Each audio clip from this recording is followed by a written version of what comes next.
Everybody, PCOcast here, back with more Everlasting Summer, and we're continuing along Alisa's good route. At least that's what we're aiming for. The whole way across the river to the pier was a hell of a trip. I had to stop every 10 or 20 meters to take a break. Alisa was staring at the river and didn't pay any attention to me. Well, this seems to be the first situation here in the camp that is completely beyond my comprehension. Two girls liking you is completely beyond your comprehension. Got it. Even though ultimately it is just a trivial everyday situation. I wasn't so confused even during the all-night expedition to the old camp. After all, if you have a closer look, there isn't anything strange here at all. Lena is very shy and perhaps even an introverted person, yet she's human and can't completely avoid normal human developments. Considering that, her reaction fits the situation quite well. Even if I don't get the chance, or the source of the quarrel, it's clear as day that the girls would not behave like that if they didn't have a good reason. What the hell is wrong with you? They told you. They both like you. You are the source of the quarrel. Holy crap, man. Okay, this game's starting to annoy me, because apparently Semyon is a complete moron. And over and over and over again. And as things were standing, I was that reason. So you don't know what the source of the quarrel is, but you realize you're the reason. And that's the strangest part of the whole situation. Hey, I'm sorry it went that way. If only I hadn't overheard your conversation. Seems like I was feeling a pathological need to excuse myself. It's not your fault at all, she said absent-mindedly. It's just that you appeared in the right place at the right time and restarted a mechanism that had stood still for a long time. I don't quite get it. Of course you don't. And actually, you shouldn't right now. You'll get it later. She cast an intense glance at me. Damn it. Why does this always happen to me? Why do women love me? Why? Why can't I just be alone with my computer? Both at school and college, trouble seems to have chosen me as its primary target. Right? So you were a loner, which every girl wanted to bang in school. Right, got it. Someone blocked the classroom's door with a mop. I got a written reprimand in my mark book. There was a fight, all things considered. I must have started it. Failed an exam? Well, of course that's my fault, and the teacher who hates me has nothing to do with it. Even my parents always seem to prefer blaming me rather than unfavorable circumstances, a third party's involvement, or the decrees of providence. At some point, I even started to believe that somehow I do attract trouble. Remember Murphy's Law? In my case, it was like, if something nasty is going to happen, it's going to happen to me. For that reason, I always tried to stay out of any trouble where I could become the whipping boy. Well, judging by today, I'm not really good at it. Seems like you've got an aura of some sort. You do attract attention. Surprised, I looked at Alisa. She was smiling. Looks like she can read my mind. Trouble, mostly. Who knows? Who knows? She said dreamily and stared at the river. It's a wonderful night, isn't it? Just like any other one, if you ask me. I felt used up. That's exactly what I'm talking about. Just an ordinary night, nothing special. The best moment to make our most admirable camp leader really happy. She has to know that her favorite pioneer is a nasty pervert who enjoys peeking at naked girls. Something snapped inside of me again. You aren't serious, are you? Why? Of course I'm serious. She didn't look like she was joking at all. Well, suit yourself, but do you really think this is the best time to do that? Aren't you supposed to row? I realized that our boat was still drifting in the river. Wait. Don't dodge my question. Let's get back to the camp. No, just throw her overboard. I'll have a moment to think it over. Getting to spend an entire night in a boat wasn't something I would aspire to, so I had to apply myself to the paddles. Or just make her row. We barely made it to the pier. I was exhausted, both because of the rowing and because of Alisa's intent to tell Olga about this morning's incident. If I know our camp leader, her reaction will be quite predictable.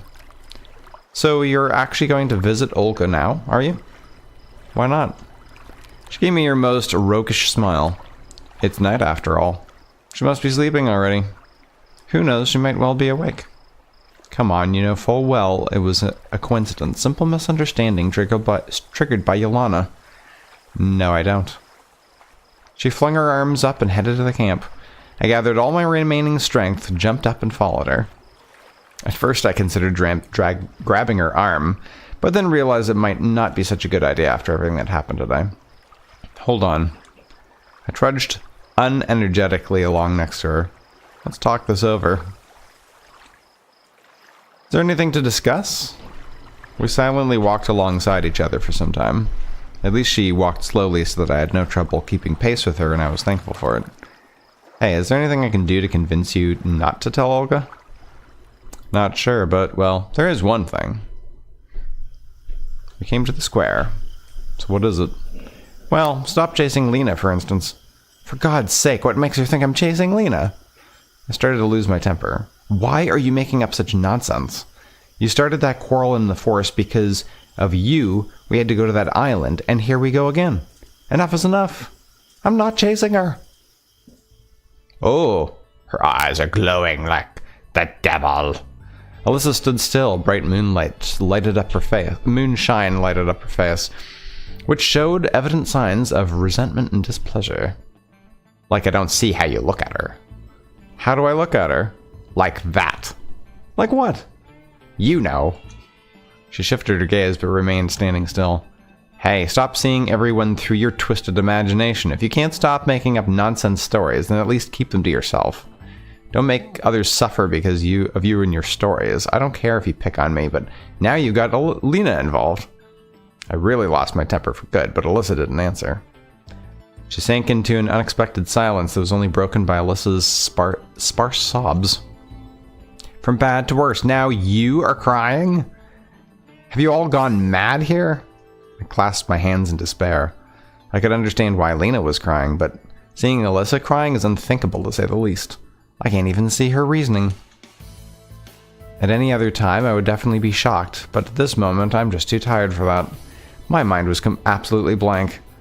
To be precise, it was so heavy and full, so that not even a single word, a single idea would have the chance to dwell there. If I would compare my brain at its prime... My brain at a prime... Blah, blah, blah, blah, blah, blah, blah. Let's just skip that. Alisa kept silent. At least she stopped crying. If you really think it's so serious, go ahead and tell everything to Olga. I hope it makes you feel better. Okay, I won't do it. Oh, God. I would just tell her, look, if you're going to go and tell Olga what went on, at least take off your top right now so that I can actually see your boobs properly. Because I'm not going to be blamed for an accident. Blah. She said quietly and turned to me. The tears were all gone, but her face seemed to express absolute sorrow at the world. I'm just feeling hurt. What hurt you? I asked her tiredly. It's always like that. She gets all the attention and always pushes me aside. I had difficulty understanding what she was talking about and decided to play along. Hopefully she'd finally leave me alone. That's not true. You do draw attention. People don't overlook you. I don't. I raised my eyes and looked at her. Her facial expression was a mixture of amazement and expectation. See? So you... All of a sudden her voice became so tender that I flinched in astonishment. Alisa's face turned red and she hid her eyes. So, you really think that I'm as good as her? I wanted to say something like even better, but stopped myself. Yes, I do. It seems she didn't understand that I said it all absolutely insincerely. Oh, God. Alright, time to sleep. Alisa suddenly yelled cheerfully. Now she was acting more like herself again. See you tomorrow. She waved her hand and ran away. Probably to Olga's cabin. I sighed in relief. Well, it was over for today. This game, man. It's just getting more... It's actually getting stupid now. Like, really stupid. All my remaining energy was wasted on a sprint to Olga's cabin. There was no light, so trying not to wake the camp leader, I undressed quickly and lay down. It was still interesting. What did Alisa mean? And Lena? It's become totally unclear what is going on with them and with me. as if we got sucked into some sort of vortex which started to swirl with furious power.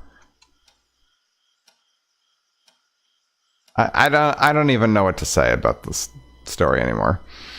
But what's going to happen next? And where will I be thrown then?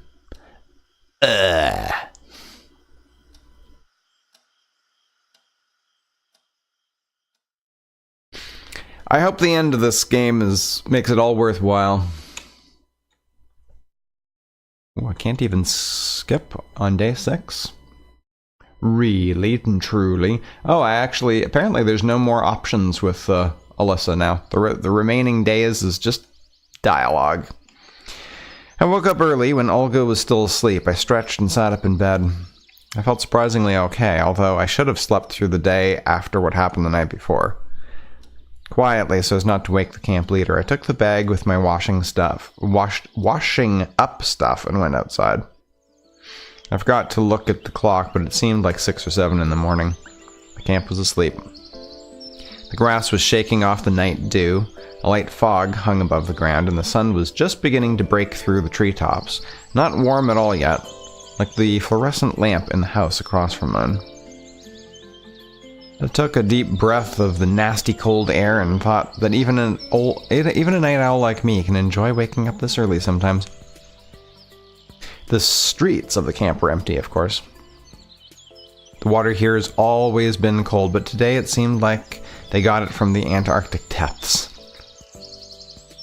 Even my hands went numb from it. Finishing with my hygiene, I decided to walk around the camp a bit. Olga's asleep, breakfast not for a while yet, so there's nothing to do. I came to the square and looked at Genda. Genda? Whatever. And pardon me, by the way, a little bit froggy in my throat today. That guy doesn't care if it's day or night, he's alert.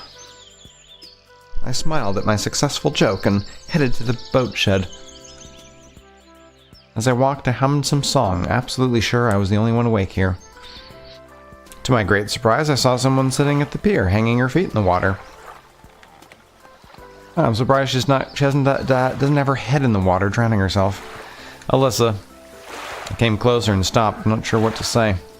Then she suddenly turned around and stared at me. Been standing here long? No. Why aren't you asleep? Why aren't you? She turned back and stared at the river again. Looks like I'm not the only one in a good mood today. At least she wasn't being sassy again. Can't sleep. I see. About yesterday. You get everything, right? Yeah, right. What exactly? Oh, for God's sake. My answer didn't seem to go down well. Alright, I did. I lied. Alright, good.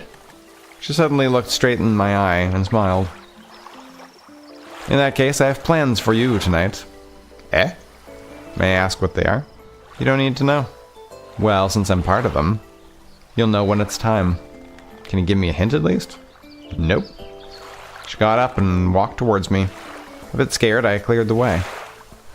Don't do anything stupid, Alisa said, moving away from the boat shed. Wonder what she meant. And what are those plans? I had no wish to become part of some terrorist act against the monument or anything. Besides, I was still haunted by yesterday's talk with Lena on the island. She's probably still angry, and I never managed to explain everything to her. No, Lena's probably killed herself by now. Although I don't even know what I would say if I had the chance. I felt guilty about everything that had happened, but I couldn't figure out what exactly I was guilty of. You're guilty of being a moron. Camp was starting to wake up. Breakfast was at least an hour away, but I had no desire to go back to the camp leader's cabin, so I decided to wait by the canteen. At least I'd be the first one there for once. What about the lineup, dude? The big lineup thing. I sat on the steps and watched the sunrise. Sometimes it's great to just watch a new day come. I was overwhelmed with complete peace and tranquility. There were no thoughts to tear up my brain as they usually do. Simply bathed in warm rays of the heaven star. In any other place and circumstances, I could probably even say I was happy. Good morning. You're early today. I looked up and saw Lena standing in front of me. She was smiling. You too. All of last night's events flashed before my eyes. Listen, This is about yesterday. Please don't. She interrupted me sharply. I don't know what came over me. It was all...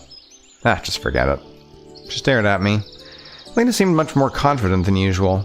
If only it was all that simple. There's nothing complicated about this. She sat down next to me.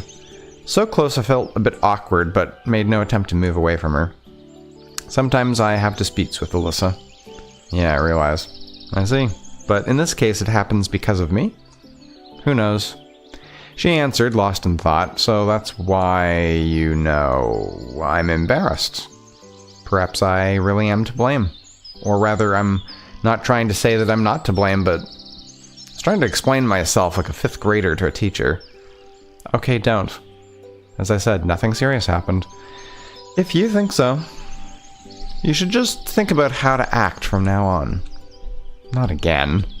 I covered my face with my hands, clearly showing that I have absolutely no idea what's going on here, and that everything, to put it mildly, is very unpleasant for me. Could you express yourself any clearer? What for? She said evasively. Look, if I don't know what I did wrong, I can't do better. I can't decide how to act, as you say. I think you'll understand. I'd like to believe that as well, but... Canteen door suddenly flew open and Olga came out. Sitting around hungry this early? She said playfully. Good morning. Lena said merrily. She got up and headed inside. Shall we? Yeah, sure. We were not done talking, but pioneers appeared out of nowhere and flooded the place. By the time I got my breakfast, Lena was already sitting, surrounded by Miku, Xenia, and Slavia. Sadly, there were no more free chairs at their table. How did that happen?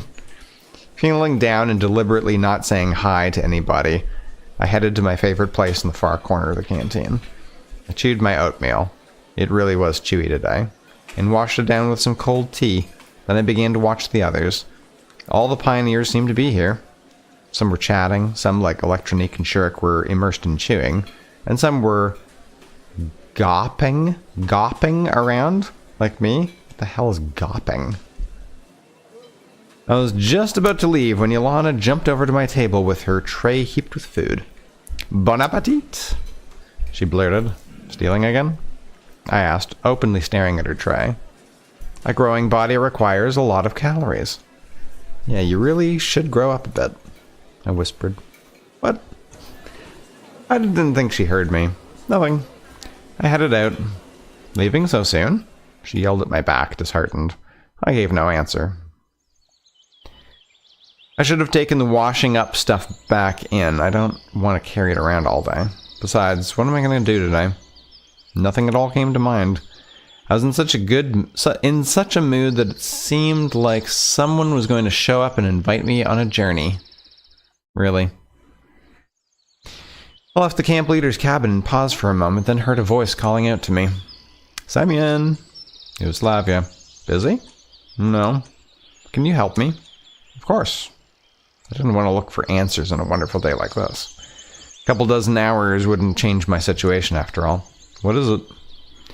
You should stop by the Cybernetics Club. I don't know why exactly. They'll tell you everything. The unfortunate inventors again. Alright. Thank you. She gave me a nice smile and ran off. So a journey to the enemy's lair lies ahead of me. To the lair of the evil Dr. Electronique and the diabolic Professor Shurik. Dr. Jekyll and Mr. Hyde. I pushed the door firmly and entered. Semyon, Electronique said, a bit ominously, glancing up from some contraption he'd been poking with a screwdriver. Slavia sent me. I know. And? What? The second door opened and Shurik came in. Semyon. He greeted me in the same tone Electronique had. Well, I was, last I checked. I joked. So, what do you need from me? We have an important task for you. I'm listening. The nurse came by yesterday. He stopped as if he wasn't going to continue. So? I asked carefully. So we have an important mission for you.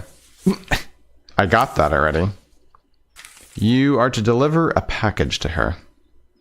Can't you do that yourselves? The infirmity's right over there. I said skeptically. We can't. Electronique said, surprised. What a weird couple indeed. I see. Not another heavy bag, I hope. No, nothing like that. He smiled. Alright, fine. I carefully agreed. Hold on. Shirk disappeared through the door and soon came back holding something wrapped in paper. Just be careful. Alright. I took the package. If the pioneers weren't passing me the key to the pearly gates, it still looked like they were at least giving me the Olympic torch. Can I go? Of course. Electronique said threateningly. Just be careful. Shirk pleaded. Outside, I took a good look at the package. They never told me not to open it, although it would make sense to go further on. I quickly walked to the square and, making sure nobody was following, slipped into the forest. I just stood there for a while, indecisive, looking at the package. I wonder, what's in it? Why is it so important for them? Why couldn't they take it themselves? I had a lot of questions. I opened the package and saw a bottle of vodka. Well, so what? Pioneers bring a bottle of vodka to the nurse. Or rather, I'm doing it for them. Hope happens every day. Sure it does. I wrapped the bottle back up and scratched my head. This isn't weird anymore, this is just stupid. So stupid I couldn't think of one intelligent theory. I stood there for a while longer and thought I shouldn't let such wonderful chance slip away. I quickly walked to the camp leader's cabin. Thank God Olga wasn't there. I snuck inside and began to rifle through the contents of the table drawer.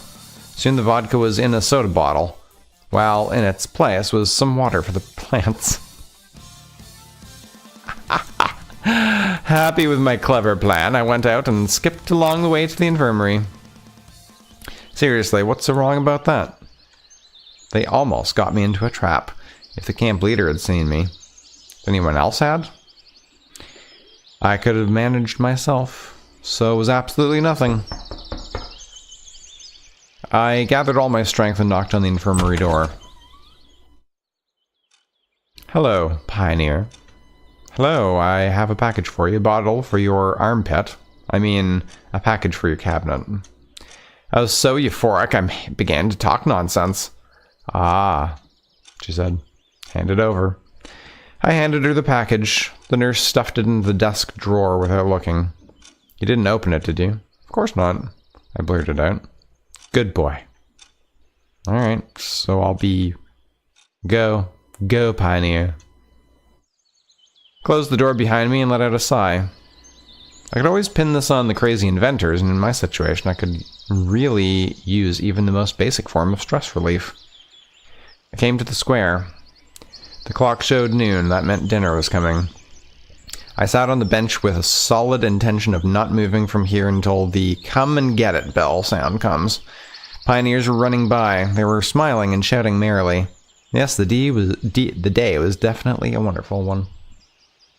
I glanced over the square and saw Lena approaching. Relaxing? Something like that. She sat by me and looked at the sky. Nice day, eh? It is. It was a bit awkward. Lena seemed different. She was not embarrassed. Her face was not red. She was confident. So, about that conversation. I told you everything already. Yeah, but just forget it. If you say so. We sat for a little longer in silence. I just can't. Not like that. Not like that. Not like that. So, what do you think about Alisa? She said, ignoring my inquiry. What do I think about Alisa? I repeated, lost in thought. I don't really know. Why? You're just so worried about yesterday. Well, of course, but what does that have to do with it? There's a direct connection there. She laughed. Let's assume... So what? Well, she... And again, I started thinking, really, what do I think of her? Well, she can be arrogant sometimes. That's right. What else can I say? Now that I think of it, I don't know Alisa at all. The way she acts does annoy me sometimes. You were wondering if I had any negative feelings about her, then no. I mean, she gets carried away, but everyone has their quirks. Lena stared at me. Really? Did I say something wrong? No, not really. She laughed out loud one more time just before the lunch bell sound came. Lunch bell? I thought it was dinner. What? Alright, see you. I didn't stop her, although I had a lot of questions. How do I ask them? And should I? I got up and slowly shuffled to the canteen. So he was planning... No, he did say dinner, didn't he? Whatever. There were only a few spots left, so I had to sit with Electronique and Sherrick. Did you deliver it? Yeah. I answered lazily, poking my fork at the buckwheat kasha. No incidents? No incidents. What was in there anyway? You didn't open it, did you? He stared. No. Great. Finishing my meal, I went out. I was struck by a sudden yawn. Taking a nap wouldn't be a bad idea. I headed to the camp leader's cabin and got drunk. It felt like the summer sun was going to melt the whole planet together with all its inhabitants. There was nowhere to hide. The sunlight seemed to reflect from every surface. Looking up, you risked going blind. Using my last bit of strength, I pulled the door handle, entered the room, and fell onto the bed. Of course, I wouldn't expect the cabin to be really cool, but it was much better than outside. That's strange. Cabins like that should usually be hotter than outside. At least there's no, wind, right? Blissfully, I stretched out on the bed and closed my eyes.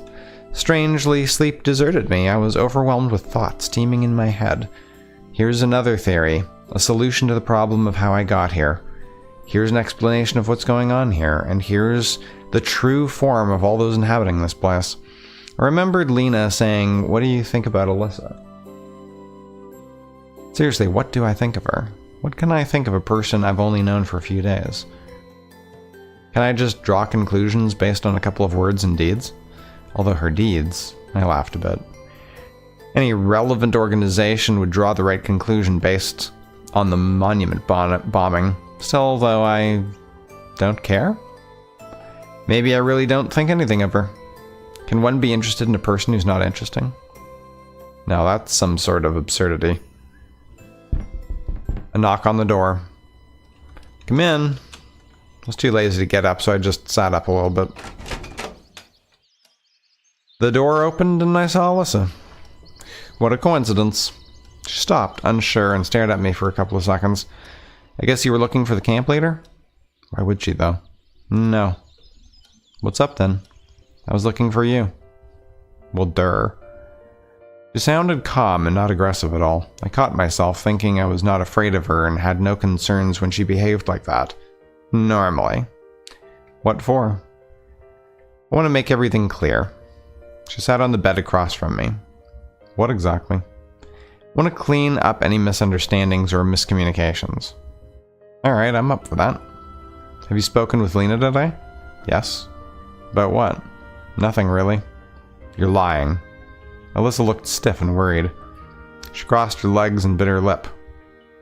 You do understand, I'm always assumed to be guilty whenever anything happens. Well, yeah, because you're generally guilty. Well, you are always guilty. I said thoughtlessly. A spark flashed in her eyes, but she kept talking calmly. Maybe. But in this case, me and Lena, we're always like that. Even if she starts something, she's all innocent and I take all the blame. So you're saying that Lena... Actually, I don't really know what you're saying. You never understand anything, do you? She fumed. This is strange. I wouldn't call myself slow. Oh my god, Semyon. You're like the thickest moron on the entire planet. If you're not slow, then a sloth... Oh, anyway, never mind. So explain, you do know Lena likes you. She went red after those words. No. I answered truthfully. Well, now you do. Now I do. An uncomfortable silence overtook the room. I was processing what she said, and Alisa seemed unsure of how to continue the conversation. Lena likes me. Could I ever have guessed? Unlikely. My intuition is usually good, but when it's about me and my feelings, it doesn't work at all. Okay, it's all you and your feelings, like you understand other people just fine. Yeah, that's what I've learned from playing this game. The weirdest thing was I accepted the news with almost no worries. Right at that moment, I was listening to Alisa. I was focused only on her. I could think about the rest later. And she thinks I'm going to steal you away from her. She thinks that all the time, understand? Even though it's always the other way around. Everyone looks at her because she's such an angel and nobody pays any attention to me. To them, I'm just a shoulder to cry on. Alisa started screaming. Look, Please don't get so upset. I don't think of you like that. Of course. I still had no idea what forced her to be so honest. And I didn't know how to react. Moreover, I was not worried at all. It was like I was watching another episode of some TV series, and what was going on in the room was on the other side of the screen. I understand I was the reason for all of it, but today Lena said it was okay. That's just like her. You probably realize that she's not as quiet as she wants to seem. I'd started to guess. If I can do anything, tell me. Alisa raised her eyes. Only then did I see she'd been crying. Some sort of worry stirred inside of me. I could not treat this conversation like I was an outsider anymore. Do you like Lena? Or do you like me? I guess I should have expected a question like that, but I just wasn't ready. Just like that. Lena's nice, of course, but Alisa has her good points as well. Besides, the way she was at the moment, she could seriously compete with Lena. I don't really know you two at all. A question like that, it's difficult to answer directly. If I could say no, I would have at that very moment, but I only had one chance for the other answer as well. I didn't know what to choose. You did want the situation to resolve itself, of course, but why but again? Why again? Why? Oh. Oh, look, we're going nowhere with this. Well, answer then. Her face fell back into its usual bold arrogance. I need time to think. Well, go ahead and think. Alisa stood up abruptly and headed out. Don't forget we have plans for tonight, she said on the threshold, smiling. The door closed behind her before I could say anything. Plans? What kind of plans? The talk with Alisa left a heavy impression on me. So Lena likes me. On its own, the news could shock and startle. And I, above that, was also forced to make a choice, a difficult one, to put it mildly, and any choice I make would be a mistake for someone. If only I could refuse them both. Although I didn't like the word refuse itself. If I could just answer her question with a no, it would be easier. But I knew it couldn't work like that. Of course it can. You can just say, I don't think of you like that. I'm sorry. I don't want to bang either of you. After I talked to Alisa, I realized nothing would ever be the same again. It can't be, no matter what happens. And I'll have to make a decision. Since I rejected the no scenario, I needed to pick a positive solution. If, of course, I could live with it. But I was sure that out of all the possible outcomes, there's one that won't just satisfy everyone. Of course not. They're fighting over you. But would also be the one that I would want to strive for. Okay. I'm going to end it here. I need a break. I'm getting really annoyed with Semyon. If I could just strangle him right now, it'd be great. Anyway, thank you very much for watching. We will see you in the next episode.